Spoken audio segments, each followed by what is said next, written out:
जय श्री राधे राधे राधे। साथियों, आज फिर नित्य की श्रृंखला में कृष्ण सामने आया है। पूछा जी, बताइए जी, नारद जी का विवाह हुआ या नहीं हुआ? हुआ तो किससे हुआ, क्यों हुआ, क्या कारण है, इसका मिस्ट्री बताएं। तो साथियों, आपने बहुत ही सुंदर प्रश्न पूछा है और इसको खोजने में बड़ा समय लगा और आपके प्रश्न का उत्तर देने के लिए हम जा रहे हैं। सुनिए है, अगर आप हमारे चैनल पर नए हैं, सब्सक्राइब नहीं किया तो कर लीजिए। चलते हैं साथियों आपके प्रश्न का उत्तर देने के लिए। और साथियों, ये दिव्य ग्रंथ कॉपी कोड N2 का 94, दिव्य ग्रंथ कॉपी कोड N2 का 94 से हम लोग कह रहे हैं। एक समय की बात है, पर्वत मुनि और नारद जी विचरण कर रहे थे और जो भांजे हैं पर्वत मुनि जी नारद जी के, और नारद जी मामा लगते हैं, उस दृष्टि से दोनों ही ऋषि विचरण कर रहे थे। तो उन्होंने एक प्रतिज्ञा की थी कि तुम्हारे अंदर जो भी भावना होगी, पवित्र अपवित्र, उसे आप हमसे छिपाओगे नहीं।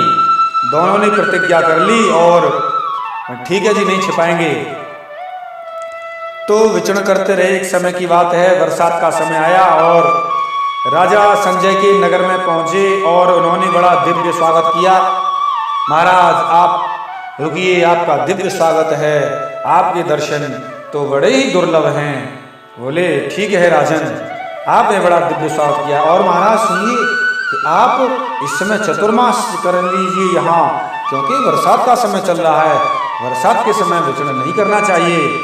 तो दोनों ने राजा के यहाँ रहकर चतुर्मास किया और उस संजय राजा के वहाँ ही उद्यान में रहते थे और उनकी सेवा में उनकी पुत्री रहती थी, दमयंती जिसका नाम था।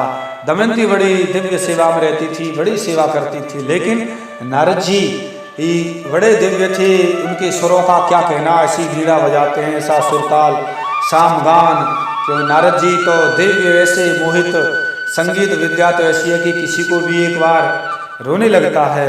तो नित्य वहाँ रहकर नारद जी भगवान की, प्रभु की संगीत के माध्यम से, वीणा के माध्यम से आराधना करते थे और बड़े विरह के दर्द भरे भगवान को भजन और गीत सुनाते थे। तो उनके गीतों की मधुर ताल पर मोहित हो गई थी राजा की पुत्री दमयंती और नित्य सेवा करती रहती थी, मोहित हो गई थी। और उसके मन में नारद जी से विवाह करने की इच्छा हुई और नारद जी की बड़ी दिव्य सेवा करती थी और जो पर्वत मुनि थे उनके लिए इतनी नहीं करती थी। तो पर्वत मुनि जी समझ गए कि नारद जी की ज़्यादा सेवा करती है, मेरी नहीं। तो एक दिन पर्वत मुनि जी ने नारद जी से पूछा, क्या हाल है भाई, कैसे ज़्यादा सेवा करती है? मुझे ऐसा लगता है तुम पर मोहित हो गई है और तुमसे शादी करना चाहती है, तुमने मुझसे कुछ छिपाया है, बताया नहीं, जाओ। तो पर्वत मुनि जी ने नारद जी को शाप दे दिया कि जाओ, तुम्हारा मुख बंदर जैसा हो जाए, तुम बंदर के मुख जैसे हो जाओ। तो तुरंत ही नारद जी का मुख बंदर के हो गया। नारद जी ने भी शाप दे दिया पर्वत मुनि को, जाओ तुम्हारा स्वर्ग में कभी प्रवेश न हो। उन्होंने भी शाप दे दिया। दोनों बड़े दुखी रहे।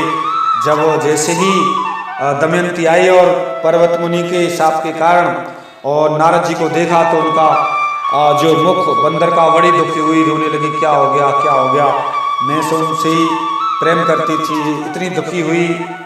तो एक दिन फिर भी कोई बात नहीं है, क्योंकि कहते हैं ना, प्रेमी तो प्रेमी होता है। और एक दिन राजा ने पूछा, हमारी पुत्री बड़ी हो गई है, इसके लिए कन्या का विवाह करना है, क्या करना चाहिए? तो मंत्रियों से, उसकी माता के कई से और सभी से, दायों से पूछा। तो उन्होंने बताया कि ये नारद जी को वर्ण कर चुकी हैं, अन्य किसी से विवाह नहीं करेंगी। पुत्री से पूछा, पुत्री ने कहा, पिताजी मैं नारद जी को वर्ण कर चुकी हूँ, अन्य किसी से विवाह नहीं करूँगी, चाहे कुछ भी हो जाए, प्राण त्याग दूंगी। ऐसे करके समझाया, नहीं समझी, अंत में नारद जी से विवाह कर दिया। और नारद जी से विवाह कर दिया। कुछ समय पश्चात दुखी रहते थे। तो एक दिन पर्वत मुनि जी आए, उन्होंने देखा मेरा मामा बड़ा दुखी है, तो प्रसन्न होकर कहा जाओ कोई बात नहीं, मैं इस कन्या की सुंदरता से बड़ा प्रसन्न हूँ, और आप ऐसा कीजिए, आप का जो मैंने शाप दिया था, आप इस पुण्य के प्रताप से आपका सुंदर मुख हो जाए नारद जी। तो नारद जी पहले जैसे ही सुंदर मुख वाले हो गए और बड़ी दिव्य धाम से धूमधाम से पुनर्विवाह किया गया। पहले तो वैसा ही गंधर्व विवाह हुआ था, अब विधि विधान से किया गया, और नारद जी ने भी उनको वरदान दिया जाओ आपका भी स्वर्ग में प्रवेश होगा। दोनों ही पाप से मोचन हो गए, बड़े दिव्य धाम से रहे, बड़े आनंद से रहे। तो नारद जी ने इस तरीके से रहते हुए जीवन काटा और उसे छोड़कर अपने धाम चले गए। तो साथियों, आपको ये बताया कैसे नारद जी का विवाह हुआ, कहाँ हुआ, कैसे हुआ। अगले एपिसोड में हम बताएंगे कि एक समय नारद जी स्त्री भी बने हैं, कहाँ बने हैं, कैसे बने हैं। उस प्रश्न का भी उत्तर देने के लिए जाएंगे, क्योंकि वो पूछा गया है और आपको अगर इंतजार है और कहाँ से कैसे, तो साथियों कमेंट करें, हम आपके प्रश्न का उत्तर देंगे, क्योंकि हम वही प्रश्न का उत्तर देते हैं जो वास्तव में शास्त्र में है, अन्यथा नहीं देते। क्योंकि हमारी पहचान है, जितने भी लोग वीडियो सुनते हैं, कोई भी सुनते हैं, उन लोगों को पता नहीं है ये शास्त्र से बोलते हैं। कमेंट कर रहे हैं, मैंने एक वीडियो बनाई थी कि राधा रानी वैश्य थी, गुजर नहीं थी, लेकिन गुजरों के तेवर चढ़ जाते हैं, उन्हें पता कुछ है नहीं है। एक तरफ से आजकल की पुस्तकों से लेकर प्रमाण देते हैं, कौन मानता। आजकल की पुस्तकों में तो राहुल ने अपने को हिंदू कहा है, अब हिंदू कैसे हो जाएगा। उसका दादा, उसका जो फिरोज गांधी था, जिसने इंदिरा गांधी से विवाह हुआ था, इंदिरा गांधी का पुत्र ये हुआ राजीव गांधी, राजीव गांधी के ये हुए, तो ये मुसलमान हो गए। चलो इस कारण से मुसलमान हो गए। फिर अगर इसको भी नहीं मानते हैं, फिर माता इनकी ईसाई है सोनिया गांधी, उससे कैसे वो हिंदू कहते। तो ऐसे ईमानदारी को नहीं समझेंगे तब तक बिछड़ते रहेंगे। इसीलिए इनके पास कोई प्रमाण नहीं है, कोई शास्त्र का प्रमाण नहीं है, कोई लाकर दिखा दें। आजकल की पुस्तकों से देते हैं, शास्त्रों में कहीं नहीं लिखा है राधा रानी सिर्फ वैश्य थी। कोई भी दुनिया में अगर किसी भी पुराण से, वेदों से लेकर यहाँ तक दिखा दे तो माई का लाल सच्चा मान जाऊंगा, हिंदू है, अन्यथा नहीं हिंदू है। तो साथियों, इस समय बात वो कहना नहीं चाहता हूँ, वो विषय नहीं है मेरा, असली बात को बताने जा रहा हूँ। साथियों, अगर आप कमेंट करेंगे, आपके प्रश्न का उत्तर जरूर दूंगा। साथियों, मिलता हूँ किसी एक विशेष गहरे रहस्य के साथ में, तब तक के लिए जय श्री राधे, राधे राधे, जय श्री राधे, राधे राधे।